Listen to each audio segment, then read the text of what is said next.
Hi guys, it's football season, so we wanted to go ahead and pull out our football memorabilia and give you guys a look at our collection. First up, a piece of memorabilia that's very important to me, and you'll learn about it in just a bit. Stay tuned. Football legends. The sports world is ripe with them. We watch them play their hearts out on the field, cheering them on whether they win or lose, often without a thought to their personal stories. Perhaps that tendency to ignore what is behind the public facade comes from the common misconception that once a football player has fortune and fame, happiness is never far behind. Their fame and fortune almost always disconnects them from the rest of the world, except in the case of CFL linebacker Tyrone Jones. At the end of his life, his blessings, as he called them, only sought to propel him deeper into the heart of humanity. What follows is a summary of Tyrone Jones' football career and how I came to know the man behind the number 35 jersey. Linebacker Tyrone Jones started out in the late 1970s playing Camden County High School football in his native St. Mary's, Georgia. From there, he went on to play at Southern University for 4 years before moving on to such NFL and CFL teams as the Arizona Cardinals, BC Lions, Saskatchewan Roughriders, and the Winnipeg Blue Bombers.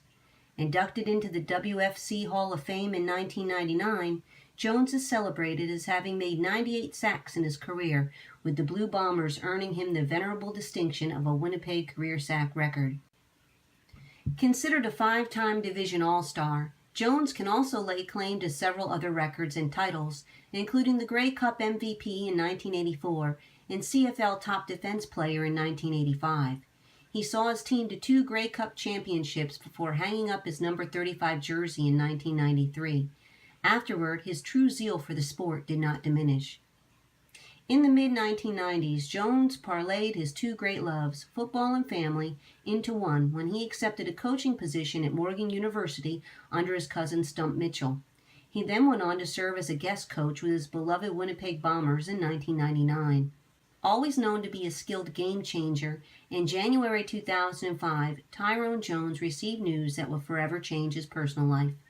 Doctors diagnosed him with a cancerous, inoperable brain tumor that was expected to take his life sooner rather than later. Defying the issued odds, much like he had done while playing football, Tyrone surpassed the life expectancy he was given. He would eventually slip from this mortal coil in June 2008, but not before uniquely touching the lives of the people in one Southeast Georgia community. I had the pleasure of being one of those people. Tyrone Jones entered my life in the winter of 2008.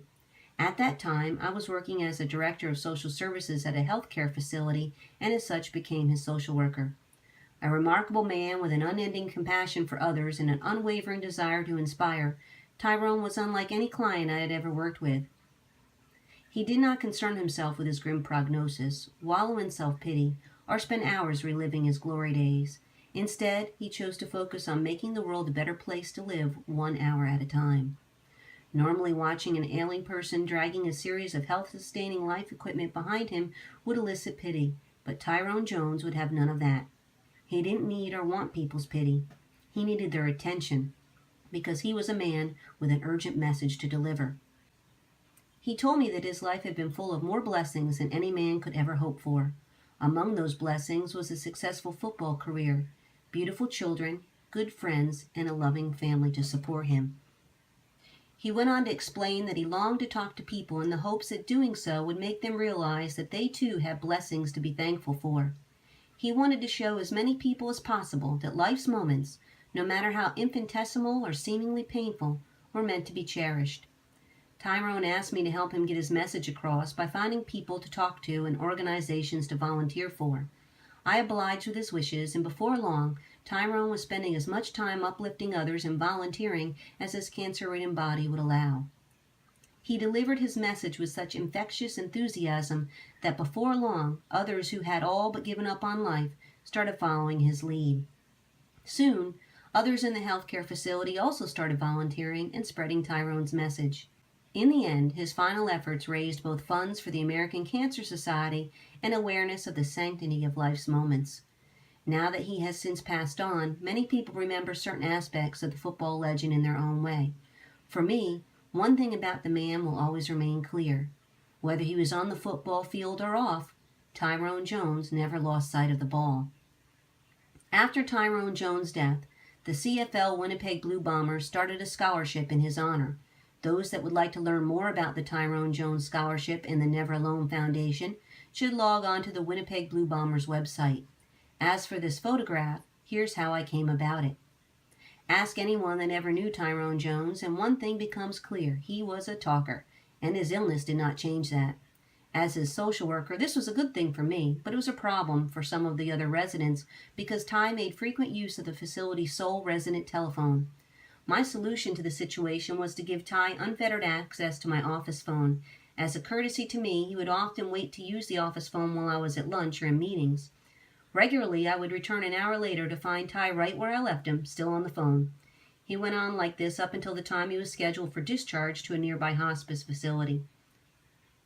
On discharge day, he used the phone like normal, but the sight I saw on my return was different. Ty was conspicuously quiet and standing outside my closed office door with a big grin on his face.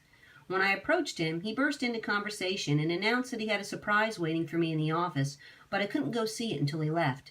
He said that he appreciated the kindness I had shown him and he wanted to give me something to remember him by.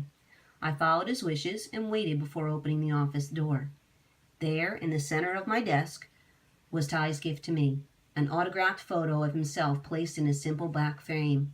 It was of him as a healthy high school football player in the middle of making a winning catch. It was how he wanted me to remember him, not as the cancer-ridden man he had become, but as the vibrant man he had been in life. To this day, I keep the autographed photo in my office as a reminder to live each day to the fullest. I also keep some newspaper clippings related to Ty and his time that he spent with me at the nursing home, and I'll show you those in just a moment. Here's a look at one of the clippings, and we have another one on the other side. That was an article that appeared in the Times-Union, and it was written by Gene Frenetti. He was one of the sports writers at the time, and this article was written by me, and it appeared in the Charlton County Herald here locally. And you can see Ty here. This is what he looked like maybe a month or two before he passed.